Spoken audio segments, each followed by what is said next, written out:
মানুষ যদি তিনটি বিষয় নিয়ে চিন্তা করত তাহলে কখনো সে আল্লাহ তাআলা স্মরণ থেকে বিমুখ হইত না।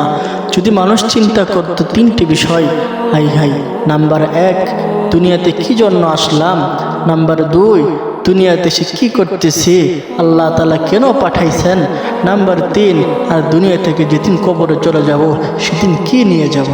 যদি মানুষ এই তিনটি বিষয় নিয়ে চিন্তা করত তাহলে কখনো সে গুনাহ করার সামর্থ্য পাইত না, গুনাহ করার শক্তি পাইত না, গুনাহ করার ইচ্ছাও করত না।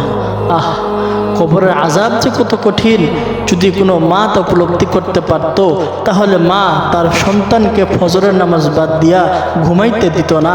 মা আদর করে বলতো না সন্তানকে ডেকো না, বাবাকে বলতো না যে সন্তানকে ডেকো না, সে একটু ঘুমাইতেছে ঘুমাক, মা কখনো সেটা বলতো না।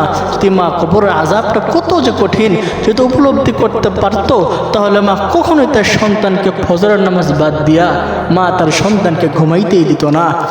কবরের আযাব যে কত কঠিন যে দুনিয়ার স্বামী তা উপলব্ধি করতে পারত তাহলে স্বামী কখনো তার স্ত্রীকে বেপরদায় চলাফেরা করতে দিত না।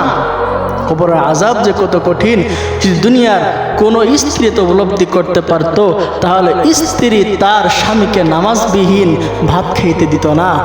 কবরের আযাব যে কত কঠিন যদি দুনিয়ার কোনো বাবা তো উপলব্ধি করতে পারত তাহলে বাবা কখনোই তার মেয়েকে বেপরদাভাবে পর্দাহীনতার সাথে চলাফেরা করতে দিত না। আফসোস আমাদের জন্য আফসোস, আমাদের জন্য আফসোস। কি করতেছি দুনিয়াতে, কি করতেছি? আল্লাহ তাআলা আমাদেরকে যে হুকুম দিয়ে পাঠিয়েছেন সেই হুকুম আমরা কতটুকু মানতে পারতেছি? আল্লাহ যদি কিয়ামতের দিন আল্লাহ তাআলা আমাদেরকে এই বিষয়গুলোর জন্য পাকড়াও করেন সেদিন আমাদের কি জবাব থাকবে এর জন্য বলেন?